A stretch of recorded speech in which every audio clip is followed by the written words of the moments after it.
Halo semuanya, kembali lagi bersama gua Andi. Pada video kali ini, gua akan membahas salah satu film seru lagi berjudul Castaway. Tidak pernah lupa, gua selalu mendoakan agar kalian dan keluarga bahagia serta sehat selalu ya.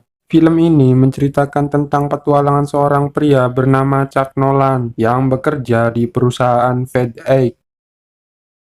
Di awal film, ketika ia berada di Moskow, Prusia, di sana ia mendidik staf FedEx. Ia menetapkan bahwa hal yang paling penting dalam perusahaan ekspedisi adalah kecepatan dan ketetapan waktu. Untuk menjadi contoh nyata kepada para pegawai FedEx di Rusia, dia membuka paket yang dikirim sendiri dari markas FedEx yang berada di kota Memphis, Amerika Serikat. Setelah dibuka, berisi sebuah timer. Ia menghentikan timer tersebut dalam waktu 87 jam 22 menit 17 detik yang menurutnya adalah waktu pengiriman yang sangat lambat karena bisnis utama FedEx adalah pengiriman paket dalam satu hari atau 24 jam.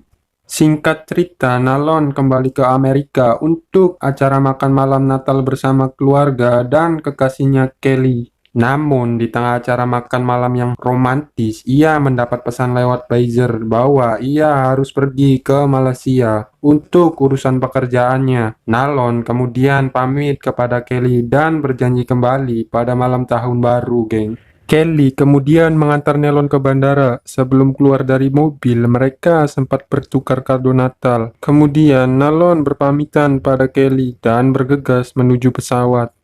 Nalon yang terlihat capek tertidur, kemudian terbangun, lalu mengambil jam di kantongnya. Dia mengamati jam sambil tersenyum dan meletakkan jam di samping tempat duduknya, geng. Lalu ia menuju kokpit pesawat. Di sana ia merasa ada sesuatu yang akan terjadi.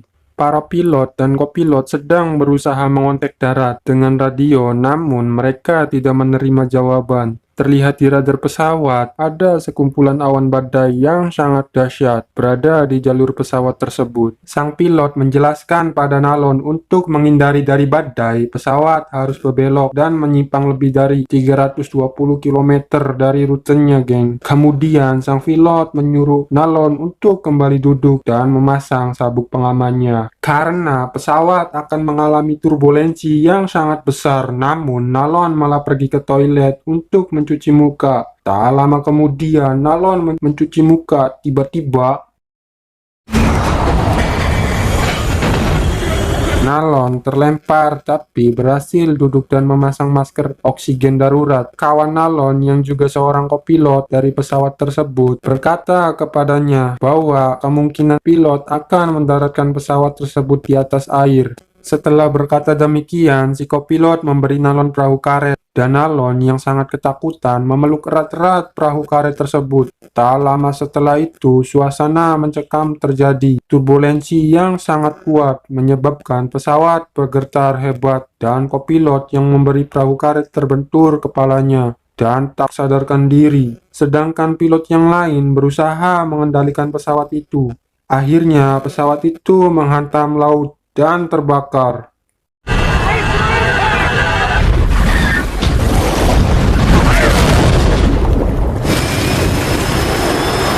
Tapi beruntungnya Nalon masih selamat dan berenang menuju perahu karet. Ia terombang-ambing di lautan ganas sambil melihat pesawat yang terbakar, lalu tak sadarkan diri. Pada esok paginya, Nalon terbangun. Ia terdampar di pulau terpencil di tengah lautan. Ia menghabiskan hari pertama di pulau tersebut. Ia mengumpulkan barang yang tergeletak di pinggiran pantai. Kemudian, dia duduk di tenda yang ia bikin dari perahu karet dan memandang jam pemberian Kelly. Hari berikutnya, Nalon menuliskan tulisan "Help" yang ditulisnya di pinggiran pantai dengan harapan ada pesawat yang lewat membaca tulisan itu. Tapi tak lama kemudian tulisan itu hilang karena disapu ombak. Ia pun tak kehilangan akal, lalu mengumpulkan kayu besar yang disusunnya membentuk tulisan "Help" supaya tidak lagi terhapus oleh ombak. Singkat cerita, Nalon berkeliling pulau sambil mengumpulkan kotak paket di sekitaran pantai. Ia menemukan goa di batuan pinggir pantai. Setelah mengecek kondisi sekitar goa, ia memutuskan memanjat tebing agar bisa mengamati pulau tersebut dari atas. Setelah berhasil memanjat tebing, ia bisa melihat keseluruhan pulau itu. Tapi matanya tertuju ke suatu objek yang mengambang di pinggiran pantai. Ia kemudian turun dan berlari sangat cepat menuju benda itu. Setelah mendekati objek itu, wajah Nalon berubah menjadi takut bercampur sedih. Ternyata objek yang mengambang itu mayat sahabatnya. Ia membawa mayat itu ke daratan, lalu melepas sepatu dan mengambil senter, lalu menguburnya di bawah batu besar dan menuliskan namanya di situ.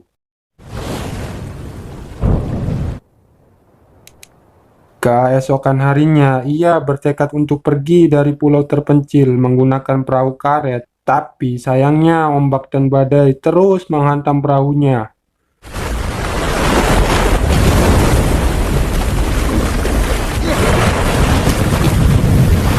Ia terjatuh dan kakinya terluka. Dengan sisa tenaga yang ada, Nalon mengurungkan niatnya untuk pergi dari pulau itu dan memilih untuk berteduh sambil istirahat di dalam goa yang ditemukannya.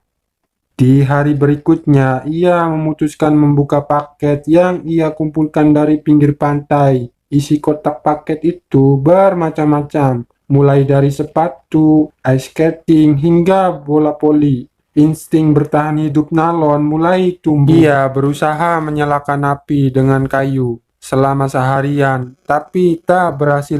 Yang ada malah tangannya terluka dan berdarah. Ia pun marah dan menendang benda di sekitarnya, lalu melempar bola voli yang berada di sampingnya.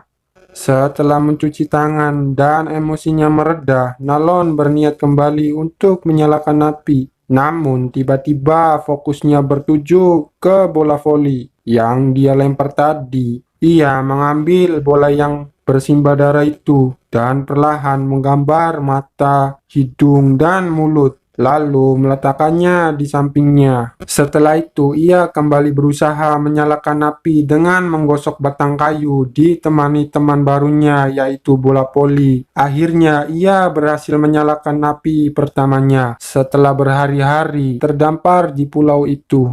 Nalon lalu membuat api unggun yang sangat besar dan memanggang kepiting yang didapatnya dari hasil berburu. Kemudian ia curhat pada bola voli diberi nama Wilson.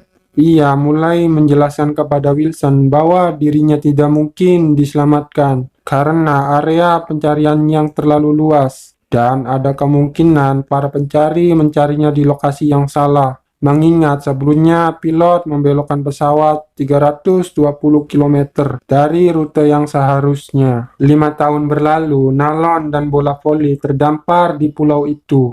Nalon jadi gondrong dan bewokan karena tidak pernah memotong rambut. Suatu hari, Nalon menemukan sebuah objek yang hanyut terdampar di pantai. Setelah diselidiki, ternyata bagian tembok toilet umum portable yang sudah terpotong separuh. Ia kemudian berdirikan tembok toilet itu dan mengamatinya. Tak lama kemudian, angin berhembus, tembok itu pun roboh diterpa angin.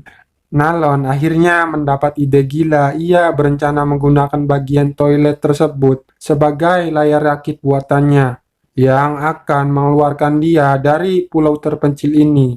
Akhirnya ia menebang pohon dan berhasil membuat rakit kayu. Dengan tekad dan keyakinan, ia mengarungi lautan yang ganas dengan rakit kayu. Sederhananya, ia berhasil melewati ombak yang sangat tinggi.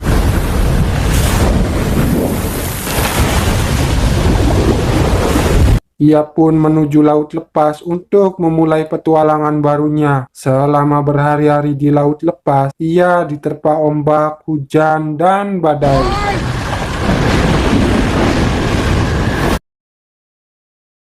yang membuat rakit kayunya hancur berantakan. Ia pun kehilangan sahabatnya Wilson yang terhanyut oleh ombak. Nalon hanya bisa menangis dan pasrah, lalu terbaring lemas tak berdaya. Keesokan paginya, keberuntungannya berubah drastis. Setelah hanyut berhari-hari tanpa arah, tiba-tiba datang sebuah kapal barang yang sangat besar melintas di sampingnya. Kapal tersebut kemudian menyalakan alarm, lalu membangunkan Nalon dari tidurnya. Kedatangan kapal tersebut mengakhiri penderitaan Nalon selama 5 tahun. Singkat cerita, kawan-kawan Nalon berkumpul dan berpesta untuk merayakan kepulangannya. Ia pun menuju ke meja makan dan melihat makanan yang sangat banyak. Ia serasa tak percaya dengan apa yang dilihatnya. Kemudian ia mengambil kepiting dan korek api yang mengingatkan dia di saat terdampar dulu. Di malam harinya, Nalon memutuskan untuk menemui kekasihnya yang sudah 5 tahun terpisah. Lalu ia berkata pada Kelly bahwa ia masih mencintai dirinya. Tapi sayangnya Kelly membalas perkataan Nalon dengan berkata, Kelly juga mencintai Nalon, tapi hanya sebagai teman. Karena Nelly sendiri sudah berkeluarga dan mempunyai anak, Nalon hanya bisa pasrah dengan perkataan Nelly. Kemudian mengambil jam pemberian Kelly 5 tahun lalu dan mengembalikannya kepadanya, lalu mengucapkan selamat tinggal. Ending yang sangat mengharukan. Jangan lupa like dan subscribe biar kalian gak ketinggalan video menarik lainnya. Terima kasih.